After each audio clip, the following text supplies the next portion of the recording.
Gloria a Dios. Dios les bendiga, hermanos, en esta tarde. Vamos a buscar en nuestras Biblias Hechos 4, del 32 al 37.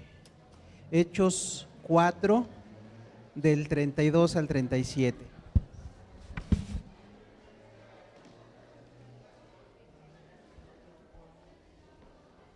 Hechos 4, del 32 al 37. El título de la versión Reina Valera aquí es Todas las cosas en común. Vamos a leer este pasaje, Hechos 4, del 32 al 37. Leemos juntos. Dice la palabra del Señor: y la multitud de los que habían creído era de un corazón y un alma, y ninguno decía ser suyo propio nada de lo que poseía, sino que tenían todas las cosas en común. Y con gran poder los apóstoles daban testimonio de la resurrección del Señor Jesús, y abundante gracia era sobre todos ellos. Así que no había entre ellos ningún necesitado, porque todos los que poseían heredades o casas las vendían, y traían el precio de lo vendido, y lo ponían a los pies de los apóstoles, y se repartía a cada uno según su necesidad. Entonces José, a quien los apóstoles pusieron por sobrenombre Bernabé, que traducido es hijo de consolación, levita, natural de Chipre, como tenía una heredad, la vendió y trajo el precio y lo puso a los pies de los apóstoles. Siéntense, por favor, hermanos.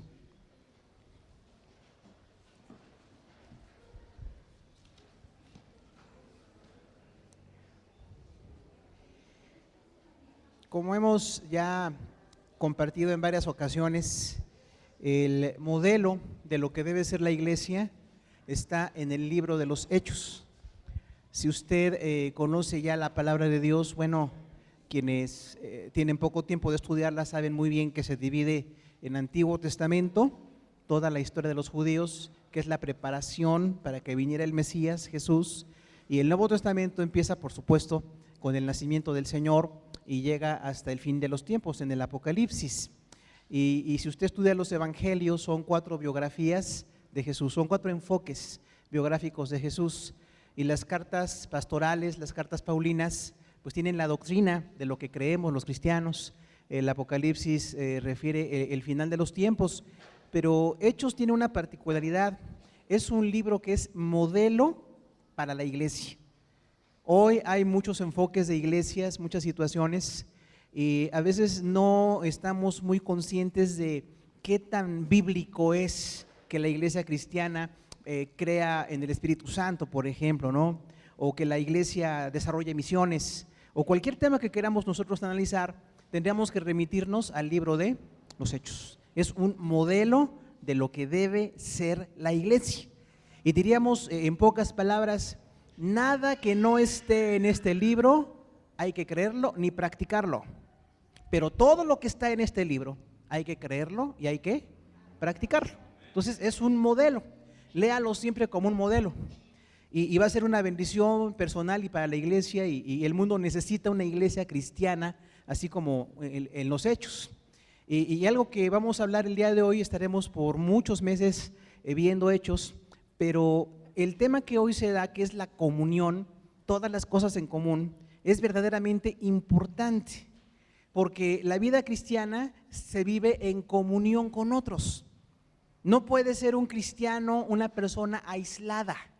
Hay personas hoy que prefieren estar en su casa, y ahí, ahora que hay tanta televisión cristiana y tantos medios por todos electrónicos para escuchar evangelistas o pastores o maestros, y bueno, son buenas ayudas, pero no sustituye la vida de la comunión. Y la palabra de Dios dice que es muy importante participar con otros para que seamos una iglesia de verdad. Un creyente aislado en su casa, aunque dé testimonio, aunque lea su Biblia, no constituye una iglesia. La iglesia se constituye con un conjunto de hermanos, y la palabra clave para los hermanos se llama comunión. Y a veces usted quizá ha escuchado gente que dice la palabra basada en el idioma griego es koinonía, para comunión. Se escribe con K, koinonía. Y de ahí viene algo que nosotros entendemos. Por ejemplo, el idioma que hablaban los judíos era el griego koiné, en el tiempo de Jesús. Koiné viene de comunión exactamente, ¿no? Entonces koiné, koinonía, y bueno, es el participar con otros de algo. Y es muy importante, hermano, que nosotros sepamos que necesitamos esa comunión con nuestros hermanos. Si usted no está contento en una iglesia, pues busque otra, pero no se puede quedar en su casa aislado y diciendo que ahí usted es cristiano y que es mejor no meterse en problemas, o que las iglesias tienen algunos errores o cosas así. Eso no es el mandamiento del Señor. Por supuesto, yo como cristiano en mi casa tengo un devocional, leo mi Biblia, oro, doy testimonio, pero no me puedo quedar allí. El plan de Dios es integrarme a una iglesia local. Puede ser pequeña, puede ser grande, puede ser histórica, carismática, pentecostal, del tipo que a usted le guste, pero finalmente usted tiene que estar incorporado a una iglesia local. Entonces, aquí en la Biblia encontramos que Jesús se fue al cielo, dejó a 120 esperando la promesa del Espíritu Santo, la reciben y empiezan a predicar de inmediato. Entonces, un modelo de la iglesia es que tenemos que predicar. Una persona o un grupo que no predica, pues deja de dar testimonio. Necesitamos predicar. Y por supuesto las lenguas, el Espíritu Santo, la manifestación de Dios entre nosotros es algo importantísimo. Pero ahora empieza a surgir aquí dentro de la comunión que se requieren ciertos requisitos para decir que estamos en comunión. Se requiere de ciertas demandas, cierto tipo de conductas que nosotros necesitamos involucrarnos para decir que estamos en comunión con una iglesia. Y aquí en Hechos 4, del 32 al 37, vamos a ver solamente 2 compromisos para la comunión. 2 compromisos, uno muy extenso, otro muy cortito, pero ambos nos desafían a ser verdaderamente cristianos integrados en una iglesia. Entonces, el primer compromiso de la comunión se llama generosidad. Generosidad. Hechos 4, del 32 al 35. Cuando alguien llega a la iglesia, tiene que aprender a compartir con los demás. Tenemos que quitarnos la tendencia de pensar que en la iglesia nos tienen que ayudar. ¿Usted conoce gente así que dice, aquí es donde ayudan? Pues claro que ayudamos, pero no podemos ni atender a toda la gente que llega, ni tenemos los recursos para darlos, ni nada de eso, pero sí podemos ayudar a toda la gente que tengamos en nuestro alcance, involucrarlos, mandarlos a una célula para que oren por ellos o algo, y darles la palabra de Dios. Sí podemos hacer eso, pero no podemos quedarnos aislados. Entonces dice aquí la palabra de Dios en el versículo 32, la multitud de los que habían creído era de un corazón y un alma. Nuestra generosidad se refleja en la unidad. Necesitamos llegar a tener unidad con los hermanos en Cristo. Cuando dice aquí, todos eran de un corazón, usa la palabra cardía, y cardía quiere decir lo más profundo de la persona, del corazón. Entonces, hermano, en la iglesia no podemos ser superficiales. Si usted va a la iglesia solo por pasar un momento, no está cumpliéndose el objetivo de Dios. Tenemos que ir a lo profundo de nuestro ser para compartir con los demás. No podemos ir como un espectáculo donde usted está ahí con mucha gente y le gusta lo que pasa y luego cada quien se va a su casa y ya no se incorporan. Dice, eran de un corazón. Tenemos que aprender a compartir el corazón con nuestros hermanos. No podemos ser cristianos superficiales, no nada más de saludo, no nada más de labios para afuera. Tenemos que aprender de verdad a amarnos con esas personas, interesarnos por ellos, conocerlos y sentir que son importantes para nosotros. Entonces es muy importante que suceda que lleguemos a ser de una sola cardía, de un solo corazón. Luego dice, y eran de una sola alma. La palabra psique, que se traduce por supuesto alma o mente, entonces va más a lo profundo del ser, pero abarca otras cosas. El alma abarca el intelecto, los sentimientos y la voluntad. ¿Cómo podemos llegar a ser uno en intelecto? Pues estudiando, ¿no?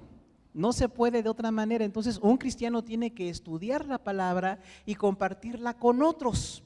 Somos una cadena de enlace de enseñanza. Quien sabe más que yo me va a enseñar. Pero lo poquito que yo sé lo puedo compartir con quienes apenas empiezan. Y entonces podemos llegar a tener una sola mente. Ahora, llegar a tener un solo sentimiento es un desafío, porque los humanos estamos divididos a causa del pecado. Estamos divididos a causa de la cultura y divididos a causa del desastre que hay en nuestra vida sin Dios. Entonces no podemos tener verdadera unidad con la gente hasta que Jesús llega con nosotros. Por eso dice en Daniel y en Apocalipsis que las naciones hacen como que se unen. ¿Recuerda aquella imagen de barro y de hierro en Daniel? Dice que las naciones hacen alianzas, pero no se unen de verdad. De verdad, cada nación tiene su interés, cada nación quiere vencer, cada nación quiere derrotar a los demás y no tienen verdadera unidad. Y a veces pasa eso entre las personas. Tenemos clichés, una palabra francesa, ¿no? O sea, formatos ya establecidos que representan saludos o palabras muy conocidas y muy superficiales. A veces decimos Dios te bendiga de una manera muy superficial, pero es una palabra muy profunda. Que Dios te bendiga es un deseo, que de verdad lo que tú necesites, lo que Dios quiera hacer contigo, Él lo conceda, ¿no? Y decimos palabras así porque están en la Biblia. Nos decimos hermanos, pero de verdad somos hermanos. Delante de Dios somos hermanos. Entonces es muy importante que seamos intelectualmente, emocionalmente uno en Cristo. ¿Cómo puedo ser uno? Venciendo mi egoísmo. El principal enemigo para la comunión se llama egoísmo. Es que a mí no me gusta, es que yo no quiero, es que a mí no me parece, es que yo no estoy de acuerdo. Y eso es lo que todos decimos y no nos podemos incorporar ni como sociedad. Pero en Cristo, hermanos, somos llamados a ser de una sola mente y de sentimientos también en Cristo. Yo voy a aprender que cuando no me gusta algo, si la mayoría optó porque sí, voy a apoyar aunque a mí no me guste. ¿Está usted de acuerdo? Bueno, así debe ser, hermano, porque si no, la iglesia se fracciona, ¿no? Y decimos, es que unos apoyan esto, otros apoyan lo otro y no llegamos a una unidad. Pero aquí la palabra dice, toda la multitud, que eran miles, era de un corazón y de un alma. Y también decíamos intelecto, sentimientos y voluntad. ¿Cómo nos portamos? Igual. Las decisiones de los cristianos tienen que ser iguales. La forma de vivir tiene que ser igual porque estamos basados en Cristo. Él es el gran modelo, Él es el ejemplo para nosotros y entonces tenemos que portarnos igual. Cuando usted llega a Cristo tiene que ser transformado. No voy a seguir siendo igual. Llego a la iglesia muy lastimado, con muchos prejuicios, con mucho dolor, con muchas deformaciones en mi carácter. Y el Espíritu Santo empieza a trabajar para que yo aprenda a ser de un corazón y de un alma con mis demás hermanos en Cristo. Entonces, es un gran desafío, hermano. Yo tengo que ser uno con todos mis hermanos en Cristo. Y no importa si es iglesia pequeña o iglesia grande, tenemos que lograr el mismo objetivo. Ser de un corazón y de un alma es el reto que Dios nos da. Ahora, la segunda parte de esta comunión, también la generosidad va más allá de la unidad emocional y se da pues el compartir lo material, que también es un área muy difícil, ¿no? Porque todos nacemos con la idea de decir, voy a acumular, yo quiero tener más, yo necesito ingresos, necesito bienes, necesito cosas y todo esto que estoy trabajando es para mí. Pero aquí dice algo muy distinto, todos compartían lo que tenían.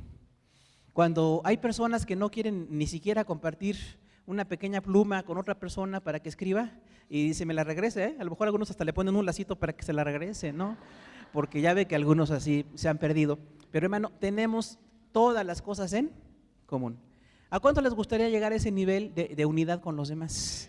Con alguien que yo sé que yo llego a su casa y de veras estoy en mi casa. No es otra vez nada más un dicho, estás en tu casa. De verdad me siento en mi casa. Porque estos hermanos, estas personas me ofrecen lo que tienen confianza en mí y yo soy responsable con ellos. Yo cuido lo de ellos y entonces digo, no, es que yo tengo que cuidar porque es de ellos, ¿no? ¿Algunos de ustedes ha prestado un coche a alguien? ¿Qué tal? ¿Será fácil prestar un coche? Hay quienes ni a su esposa, menos que a nadie a su esposa. Y dicen, no.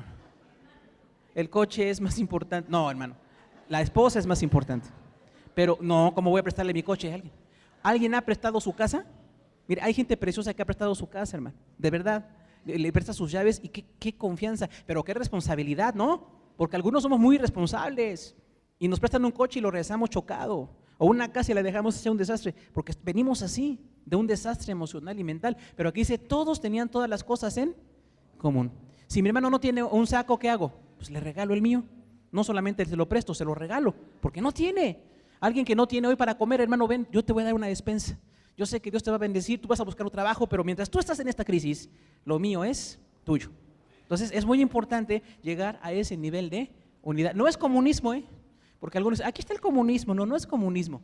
El comunismo solamente va a lo material, Cristo va a lo material y a lo espiritual. Es otra dimensión de unidad. Entonces es muy importante que tengamos ese nivel de relación que debe de haber. Otra parte de esta comunión es la predicación, versículo 33. Dice, y con gran poder los apóstoles daban testimonio de la resurrección del Señor Jesús, y abundante gracia era sobre todos ellos.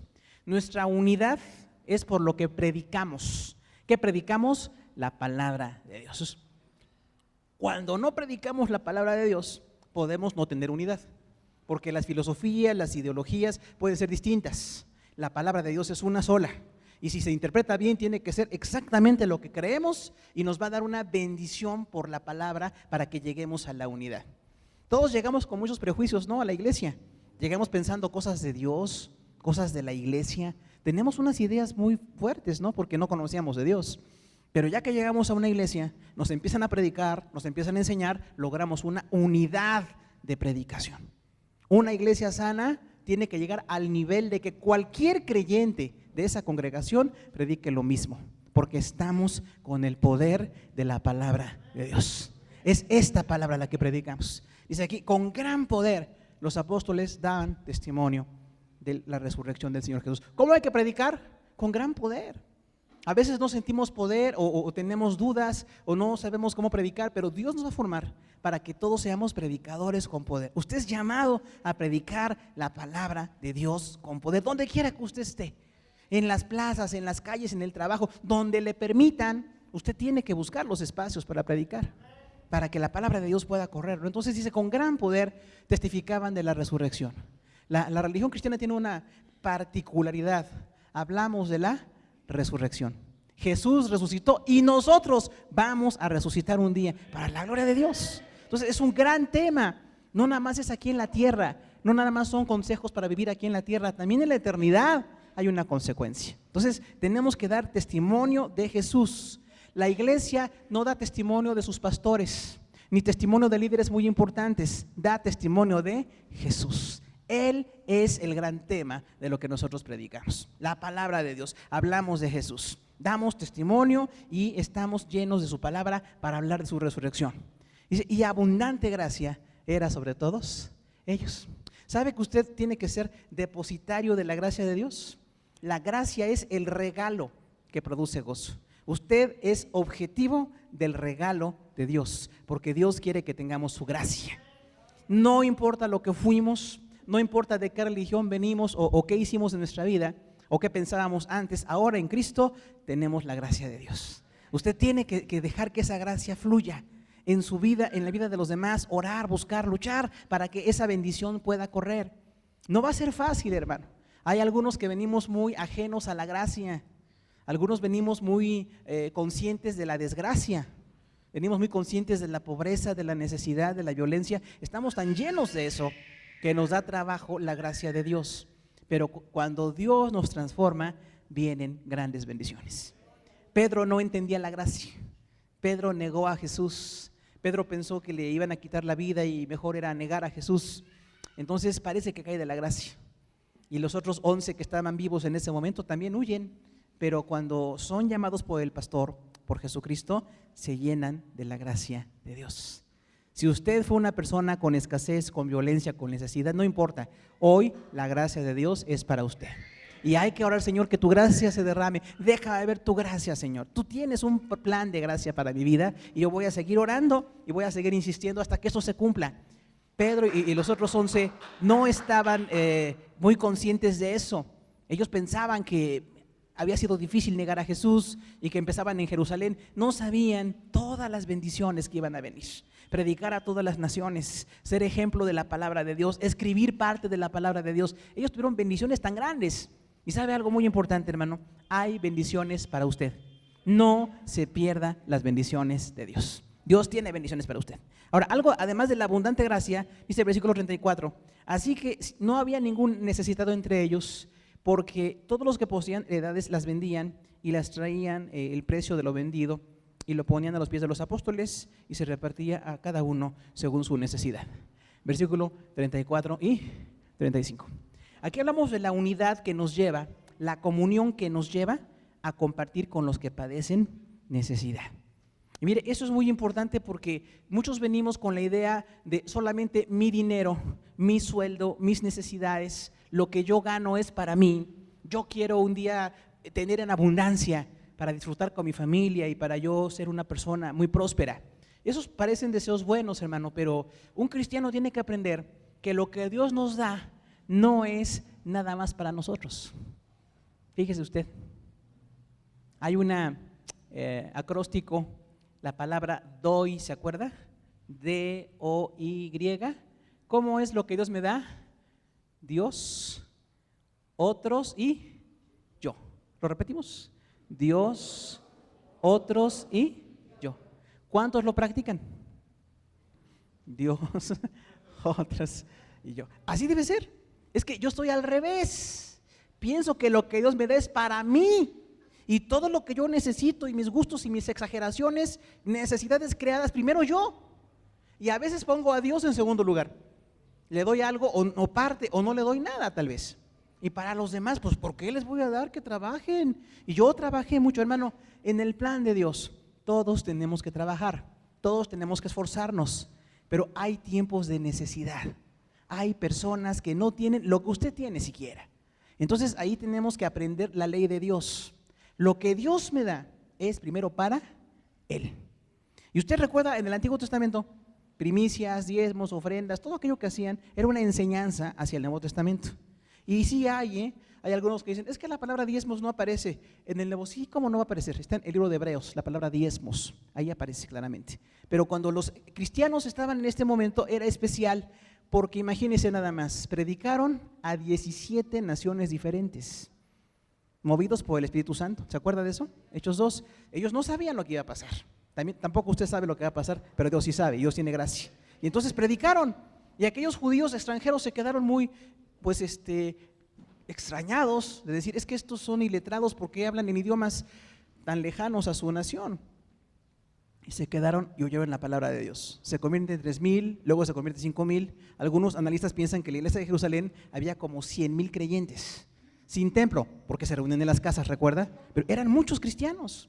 Y entonces se reunían en diferentes lugares, cuando empezó la persecución, hasta en las catacumbas, ¿verdad? Y en lugares escondidos porque no se les permitía predicar la palabra. Esos somos los cristianos. Pero aún en la necesidad, Dios me da para compartir con otros.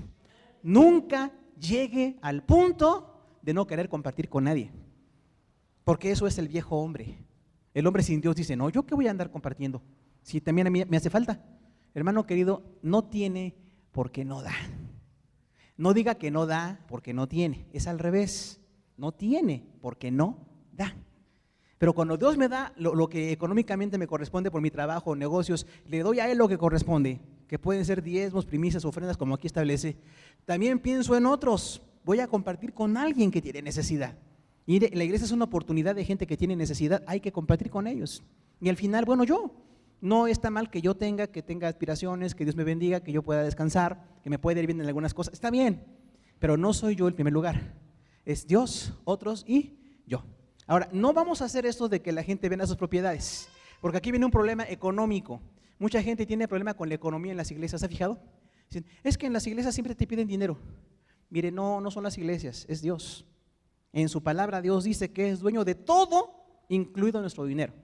No nada más nuestra alabanza, nuestro tiempo, talentos, no, también mi dinero es de Dios, ¿o no? Mire, si usted no se da cuenta que todo es de Dios, hermano, va a haber crisis tremenda, porque de verdad todo le pertenece a Él. ¿Cuántos hemos confiado en las riquezas materiales y se nos han esfumado? ¿Verdad? Decimos, ahora que tenga este préstamo, ahora que junte este dinero, y hermano, no se logra, porque a veces aún con el dinero no se logran los objetivos, porque Dios es el que pone los tiempos para todo. Entonces yo digo, Señor, todo lo que tú me das es tuyo. Darte a ti un diezmo, primicias y ofrendas, que es el modelo del Nuevo Testamento, no es gran cosa comparado con lo que tú me das. Pero ellos vendían sus propiedades.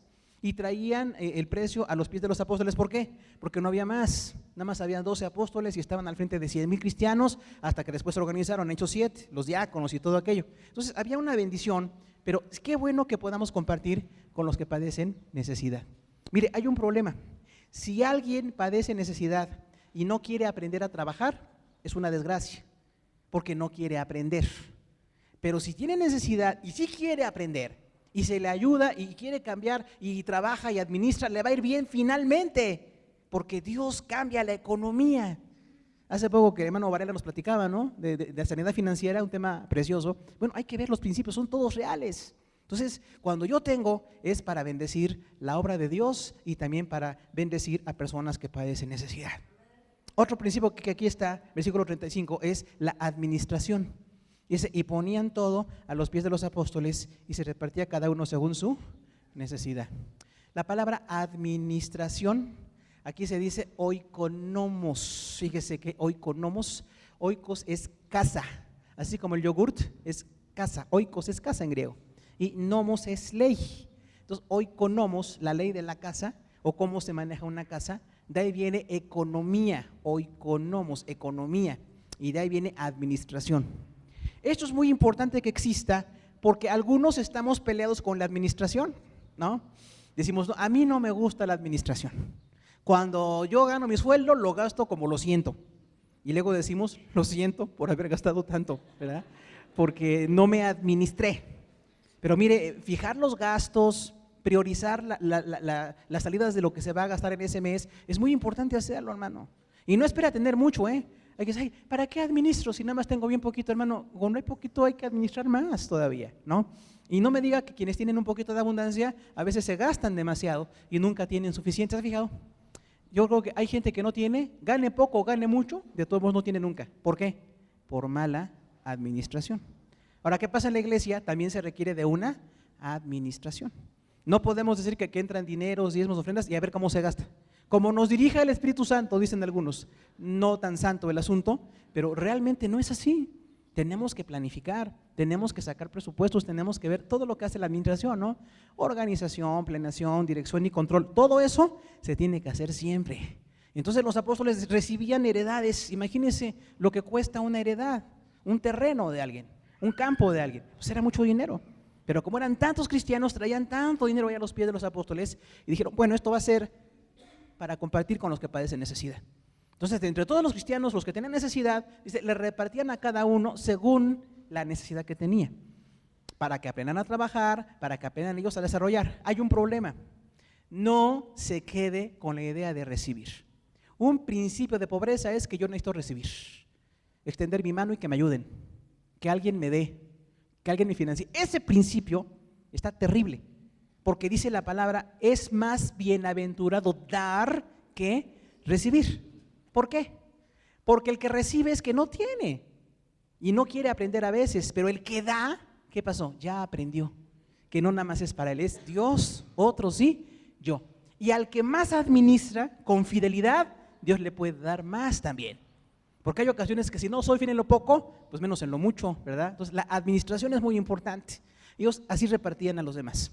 ¿Qué hacemos en las iglesias? Los apóstoles o profetas o evangelistas o como les llame usted o pastores no deben manejar dinero. En las iglesias hay tesoreros, hay diáconos, hay una junta que administra los gastos de la iglesia, calcula todo para ver que las cosas funcionen. ¿Se da cuenta? La construcción, el evangelismo, las misiones, todo tiene que estar saliendo de nuestras fuentes. Pero yo tengo que dar para la obra de Dios. Ahí hay un principio. Hay quienes dicen, no voy a ninguna iglesia porque piden dinero. Hermano querido, no pedimos dinero, no es el principio, pero es parte de la necesidad material. ¿Se da cuenta? Dios nos bendice sin dinero, Dios nos bendice espiritualmente y desde el universo viene su bendición, pero aquí en la tierra todo tiene un costo. Dicen, ay, ¿para qué queremos un templo más bonito? Pues para que venga más gente, ¿no? ¿O para qué lo ampliamos? ¿O para qué mandamos a misiones? ¿O para qué hacemos esto? Hermano, porque es parte del plan de Dios. Entonces hay que aprender a dar para la gloria de Dios. Y si usted tiene preguntas, aquí estamos los pastores y tesoreros, ahí están las finanzas de la iglesia.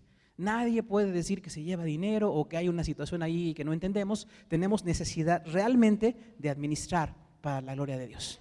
Ahora, otra cosa muy importante aquí es que aprendamos la generosidad como cristianos, hermano.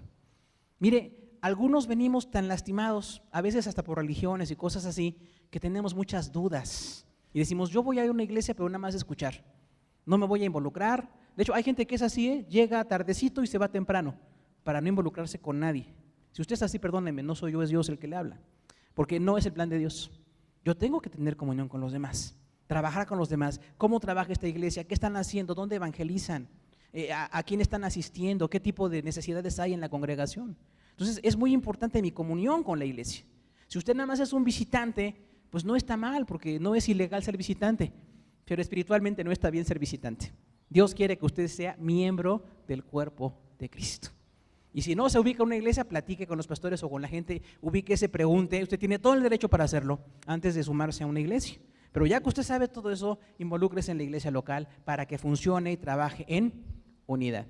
Todos podemos enseñar en la iglesia, podemos dar tiempo, podemos compartir, podemos hacer grupos. Lo que usted quiera hacer en la iglesia va a ser parte de ese ministerio. Pero no podemos quedarnos sin hacer algo para la gloria de Dios. Otra cosa muy importante, capacítese. Dice aquí que predicaban. ¿Cómo voy a predicar si no sé? Pues en la iglesia enseñan. En las iglesias tienen que enseñarnos la palabra de Dios, la doctrina, cómo ministrar, cómo predicar, cómo hacer evangelismo. Hay muchas formas de prepararnos, hermano. Y otra cosa muy importante, se aprende en la práctica. Si usted ve a pastores o misioneros o evangelistas que están en la obra, usted puede aprender de ellos mucho. Es gente preciosa que nos enseña. Dios pone en la iglesia gente así que nos enseña para servir a Dios. Pero Dios no quiere que usted no esté sirviendo. Hágalo. Predique con poder y la gracia de Dios será sobre usted. Si no predicamos, pues no hay mucha gracia, ¿verdad? Hay que predicar, hay que aprender, hay que dedicarnos más. Una palabra aquí en la comunión, hermanos, es compromiso. Comprométase con su iglesia local. Mire, como es asunto espiritual, la gente piensa que no hay compromiso. ¿Se ha fijado? Que dicen ahora, pruebe este artículo, ¿sin qué? Sin compromiso. O sea, si no le gusta, lo regresa. Pero hay personas que hacen eso con Cristo, Si no me gusta, lo regreso. No me gustó. Hermano querido, a Jesús no se le prueba de esa manera. Él es el Señor y Él establece y Él va a bendecir. Y yo necesito tener compromiso. Hoy que ya la gente a formar los hogares ya no se quieren casar, ya no se quieren comprometer, por eso hay un desastre. Y la gente dice, pues es que sin compromiso, si te gusta te quedas, si no te vas. Así nos han formado o nos han deformado, pero Dios quiere que seamos gente de compromiso. Varones y mujeres, para hacer un buen matrimonio requerimos de compromiso. Un hombre comprometido con su esposa y con sus hijos y una mujer igualmente en esos términos, entonces funciona. Pero si no estamos en ese plan, no puede funcionar. Y en la iglesia también necesitamos de compromiso. Otra cosa muy importante, hermanos, aprendamos la misericordia. ¿Alguien se recuerda la etimología de misericordia? Ándale, ¿quién lo dijo? Ok, hermana, tienen punto más. Son dos palabras latinas, miserere y cardia, quiere decir acercar mi corazón a la miseria de los demás. Eso quiere decir misericordia. Acercar mi corazón a la miseria de los demás. Es fácil decir cosas, ¿no? Hay hasta grupos altruistas que dan dinero y dan a veces mucho dinero, pero no se acercan a la gente. Dicen, yo ya mandé dinero, con que yo dé ya con eso.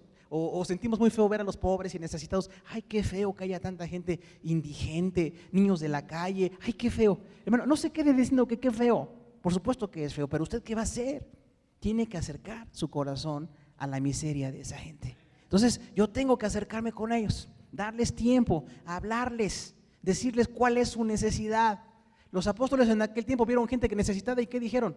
Pues de lo que la gente está trayendo de ofrendas y de heredades vamos a repartir porque hay mucha necesidad. La iglesia tiene también que hacer obra social, no solamente obra social, pero aparte es de la palabra de Dios la obra social. Hay un término aquí que recordamos, palabra y pan, ¿se acuerda? Cuando hacíamos aquellos ministerios, palabra y pan. O sea, voy a predicar el evangelio y también darle algo a la gente que tiene una necesidad. Porque si le predico y tiene necesidad, pues difícilmente se convierte.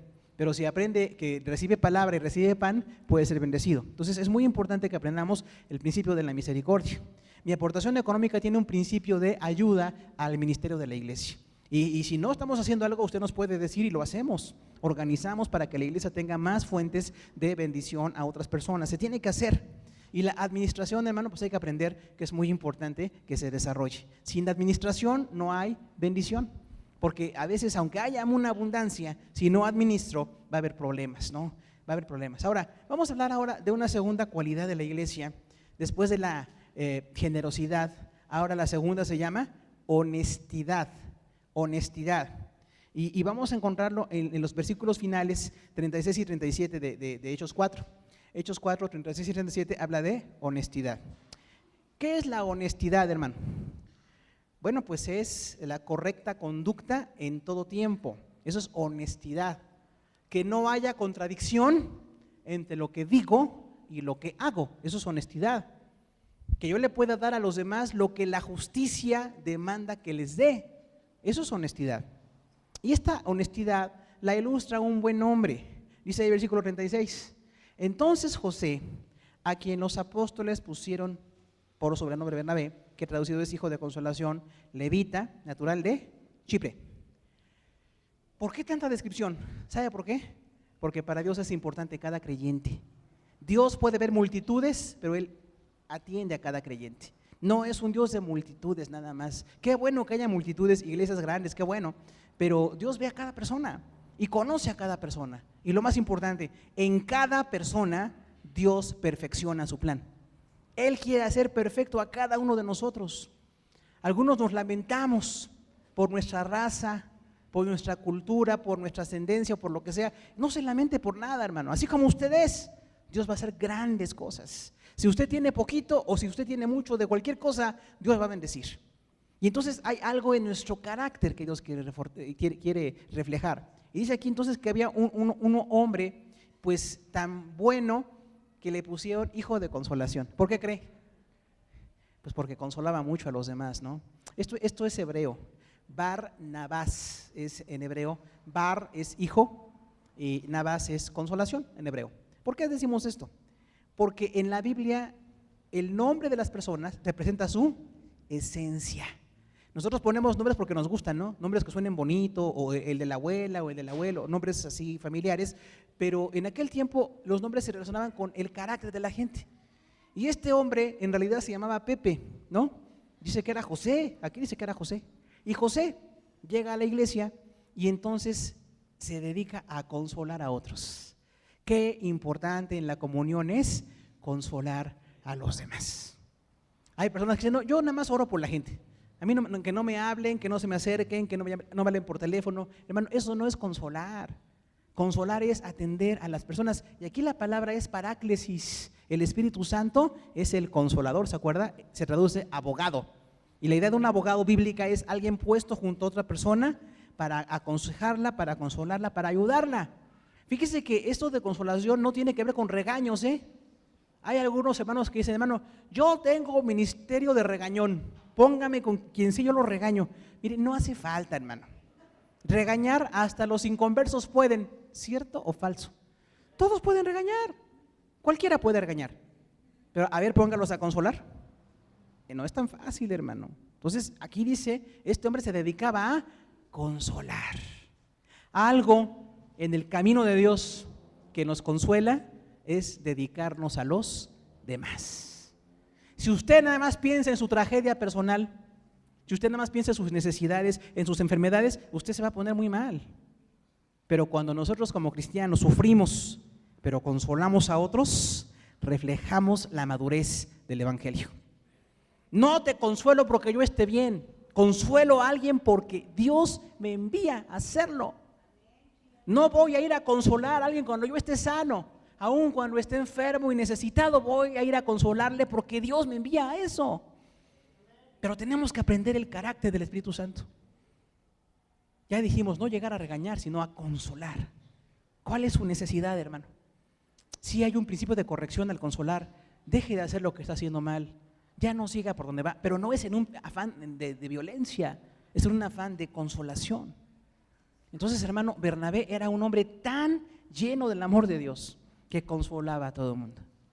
Yo le invito, consuele a alguien más y usted va a salir bendecido. Porque hay quienes van a la iglesia y no piensan en nadie más que en sí mismos. A ver, ¿a qué hora me dan? ¿A qué hora me ayudan? ¿A qué hora harán por mí? ¿A qué hora alguien me consuela? Hermano, y es un problema. Pero si todos llegamos con la idea de consolar a otros, va a haber una grande bendición de parte de Dios. Consuele y será usted consolado. Deje que Dios cambie su carácter. Aquí dice de este hombre que ya ni le llamaban por su nombre, tenía ese apodo, un apodo bonito, hijo de consolación, pero dice quién era. Era un levita. ¿Sabe qué importante es la familia aquí, hermano? Por favor, enfóquese más en su familia. Déjese de enfocar en el dinero, en los bienes, en la economía, en todos los problemas que hay que orar por ellos, pero en donde nos tenemos que enfocar es en nuestra familia. Porque si en la familia no funcionan las cosas, no funcionan en la sociedad. Por supuesto que la célula de la que se constituye la sociedad es la familia. En la sociología enseñan eso. Y la palabra dice esto: Dios no fundó una nación, fundó una familia. Puso a un hombre y puso a una mujer, otro principio: fidelidad, monogamia, corresponsabilidad, interdependencia. Entonces, la familia es lo más importante. Corrija a su familia. La iglesia no puede ser más grande que la familia. Hay gente que a veces dice: hermano, usted corríjame al hijo. ¿Pero por qué yo? Si usted es su papá, usted es su mamá. Entonces, usted lo tiene que corregir. Claro, aquí le vamos a ayudar. Y entre todos lo golpeamos. No, entre todos oramos por él. Entre todos le decimos. Pero quien tiene que cambiar es usted en su casa. Deje de permitir lo que permite en su casa. Cambie usted como padre y como madre y verá qué cosas van a pasar en la casa, hermano. Y no se canse, porque esto es hasta que la muerte nos separe. ¿O no? Y no es la esposa, es con los hijos. La que nos separa es la muerte, hermano. Espero que así sea, ¿no? Entonces, ahí estamos corrigiendo y con problemas y con 1000 trabajos. Eso es muy espiritual. Porque hay quienes también van mucho al mundo a evangelizar y no evangelizan su casa. Y hay un gran problema, ¿no?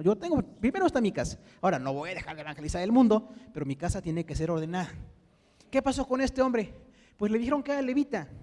Realmente ya los levitas no funcionaban. Hacía 500 años, desde la destrucción del templo, pero las familias consiguieron ahí, usted recuerda, Esdras y Nehemías tuvieron sus genealogías, y este hombre era un judío extranjero, nació en Chipre, o sea que era chipriota, ¿eh? Y entonces ahí en Chipre, extranjero, pero sabía que era levita, era judío, pero cuando llegó a la iglesia se hizo cristiano. Entonces, usted puede ser de la religión que tenga, de la raza que quiera, pero cuando viene a una iglesia usted va a ser cristiano, va a ser seguidor de Cristo, aunque fue un hombre de burla, ¿no? Ya saben que fue de burla como nos pusieron cristianos, pero es ahora algo digno, ¿verdad? Es algo que nos ha honrado. Entonces, es muy importante que quien usted sea, Dios le ha cambiado. Dios bendice a su familia, bendice a su persona, bendice lo que usted es, pero le cambia. ¿Y qué pasa con este José, levita de Chipre, que llega a Cristo? Dice el versículo 37, como tenía una heredad, la vendió y trajo el precio y lo puso a los pies de los apóstoles. El principio de la honestidad, hermanos, es darle a todos lo que corresponde. Aquí hay un principio. No es un mandamiento vender propiedades y traer el dinero a la iglesia, ¿de acuerdo? No es un mandamiento. ¿Se da cuenta de eso? No dice que lo hagamos nosotros, dice que pasó, porque eran 100,000 creyentes, porque había mucha necesidad, y predicaba Pablo y Juan y gente muy llena de Espíritu Santo, y estaban felices en Jerusalén. Pero después el Espíritu Santo los movió a las naciones. Vino la persecución, vienen otros obreros, otras culturas e idiomas, y la iglesia se difunde por todo el mundo antiguo, hasta que llegó a nosotros, gracias a Dios. Entonces Dios tiene planes diferentes, pero cuando ellos estaban en ese momento de dar algo para que los demás tengan bendición, José, Bernabé, dice que tiene una heredad. ¿Es un campo o es una casa? No, pueden ser las dos cosas. Entonces él vende la propiedad. ¿Qué puede hacer con esa propiedad?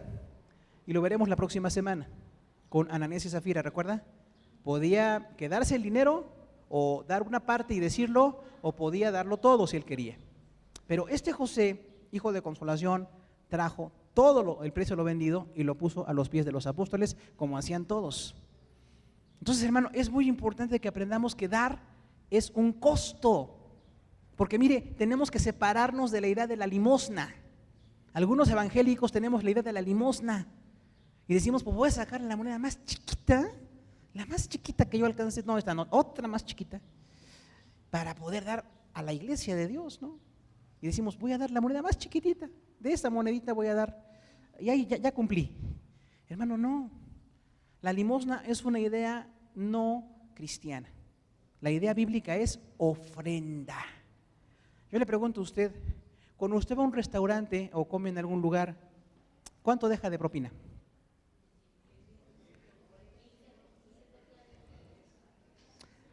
Algunos el 10, los muy generosos el 15.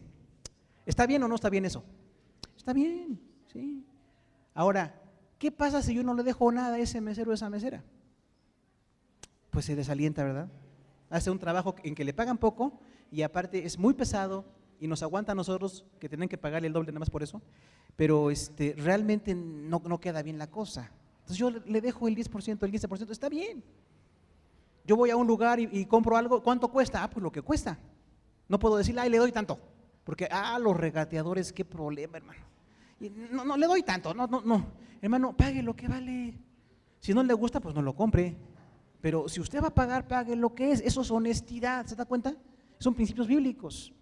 Entonces, ¿cómo yo le voy a dar de ofrenda a Dios la moneda más chiquita que traigo? Entonces, una ofrenda es algo que le agrada. Recuerde, la palabra diezmo es un porcentaje de lo que yo gano, que debe de ser para Dios. La palabra ofrenda es un recurso que le agrade a Dios. Entonces, Dios pone algo fijo y pone algo abierto. Eso es lo que dice ahí. Y la primicia es algo que honro a Dios porque Él me está dando por primera vez, ¿no? Entonces, cuando yo doy eso, hay bendición. Pero cuando no lo doy, no puede haber bendición. Entonces, yo tengo que aprender a dar para la obra de Dios. ¿Qué pasó con José? No dice ni que era rico, ni dice que le sobraba, porque otra mentira. Algunos decimos, pues que den los que le sobra. Yo cuando tenga mucho voy a dar. No, hermano, el que no da cuando es pobre, menos da cuando tenga mucho, La verdad es que hay que invertir los principios. Yo voy a dar lo que Dios le dice y voy a ser bendecido. Entonces, José nos enseña dos cosas, el carácter y la generosidad. Mi carácter tiene que cambiar.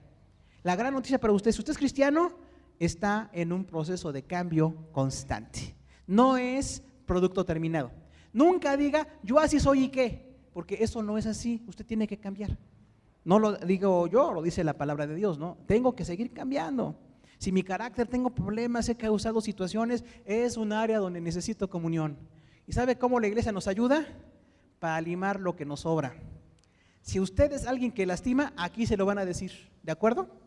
Porque usted va a lastimar a alguien. Entonces va a decir, usted me lastimó. O si usted no tiene algo en su carácter, le van a decir aquí, hermano, ¿por qué usted no participa? Cuando alguien le diga algo en la iglesia, no diga, es que este hermano ya le cae mal. Diga, es Dios el que me está hablando, porque estos que son tan diferentes a mí, vamos a formar juntos el cuerpo de Cristo. Somos diferentes órganos y así hacemos el cuerpo. Entonces, no se queje cuando el carácter tiene que ser tratado. Necesitamos ser tratados en nuestro carácter. Tenemos que cambiar, tenemos que ser diferentes para la gloria de Dios. José cambió. De ser un levita chipriota, ahora es un cristiano muy dedicado a Dios.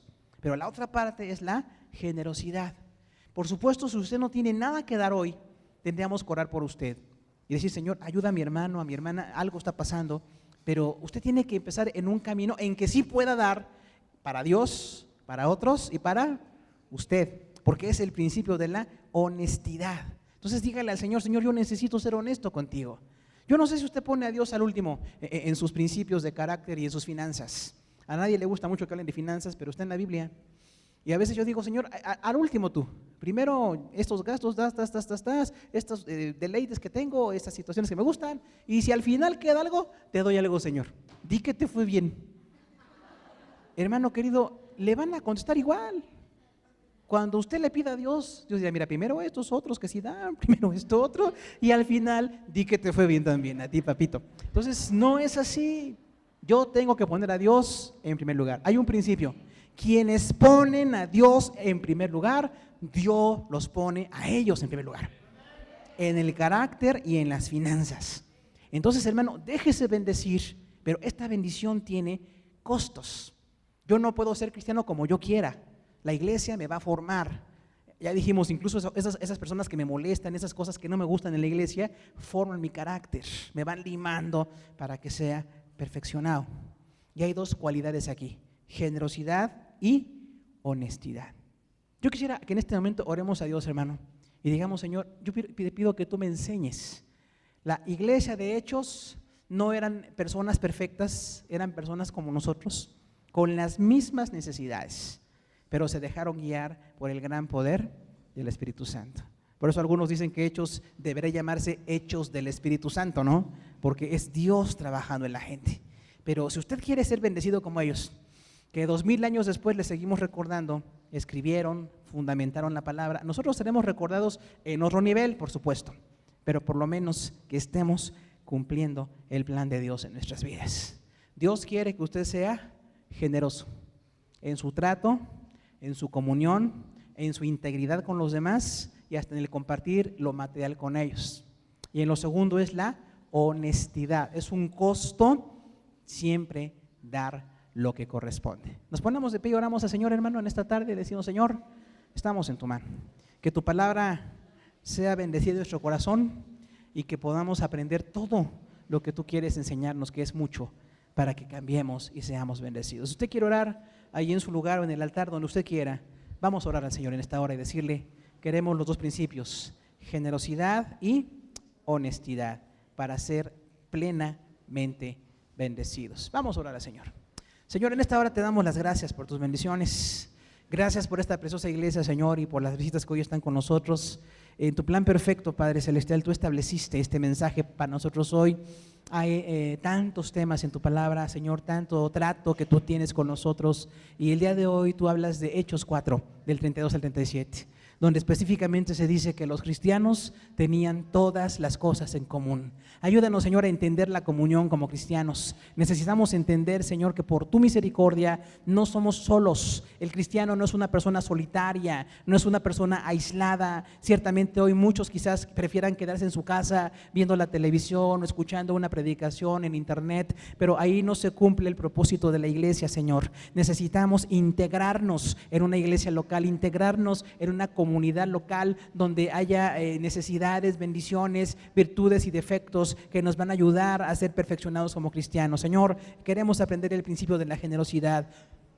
Ciertamente nacimos egocéntricos y nos deformamos egocéntricos, pero tú quieres que seamos generosos, Señor. Tú quieres que aprendamos a compartir con otros, que no solamente nos preocupemos de que en la casa la despensa esté llena o los hijos estén en la escuela o tengamos para todas nuestras necesidades. Tú quieres que en primer lugar te tengamos a ti, Señor, y queremos bendecirte por esto, porque tú eres la primera cita en mi vida. Tú eres, Señor, lo más importante. Tú eres lo primero que recuerdo. Tú eres la primera palabra en las mañanas, Señor, y quizás la última en las noches también, Padre, porque tú eres lo primero en nuestra vida. Amamos a muchas personas, amamos muchas situaciones, tenemos muchas responsabilidades, pero lo primero en nuestra vida eres tú, Señor. Lo primero en nuestra vida es Jesucristo. Lo primero en nuestra vida es el Espíritu Santo, es el Padre Celestial, en quienes tenemos esa bendición de orar, de buscar. Estos hombres y mujeres de hace 2000 años aprendieron el principio, Señor. Ciertamente fallaron, no habían sido perfectos, habían negado, habían sido inconstantes, pero cuando Jesús se va al cielo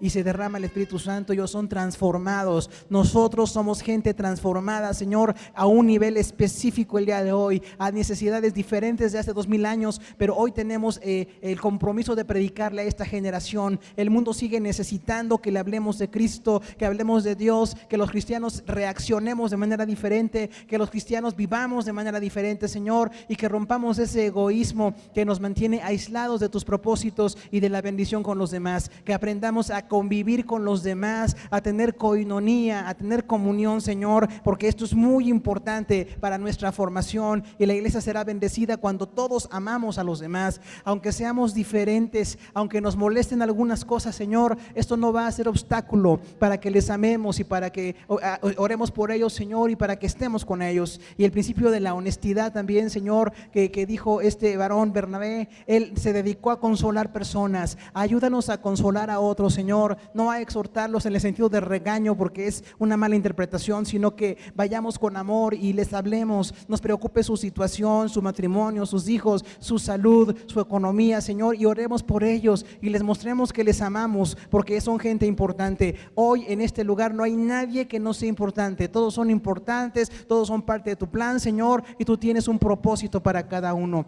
En este principio de honestidad queremos aprender, Señor, a compartir con ellos, así como José tenía tenía una heredad y la vendió y trajo el precio de lo vendido a los pies de los apóstoles. Hoy nosotros no vendemos propiedades, ni en la iglesia estamos pidiendo que la gente venda heredades, pero sí tenemos principios de dar económicamente, Señor, diezmos, ofrendas, primicias, lo que las iglesias manejamos para seguir haciendo la labor del evangelismo, para que en tu casa no falte nada, Señor, para que otros te conozcan y para que también tengamos espacios donde nos edifiquemos mejores recursos, porque tú tienes este propósito también para nosotros, Señor. Que José sea un modelo de poner a los pies de la iglesia, hoy no de pastores o apóstoles, pero sí hay administradores, hay tesoreros, hay secretarias, hay personas que nos ayudan para que la administración funcione en la iglesia, Señor. Danos en esta hora la convicción de que tú eres un Dios de comunión, de que eres un Dios de la iglesia, que eres un Dios del mismo plan. Y Señor, bendice a tu iglesia aquí en Coacalco y a todas las personas que hoy nos visitan, Señor, de manera que el plan perfecto se cumple en nosotros. Así como hace 2000 años esos hombres y mujeres tuvieron un plan maravilloso de bendición, de evangelismo,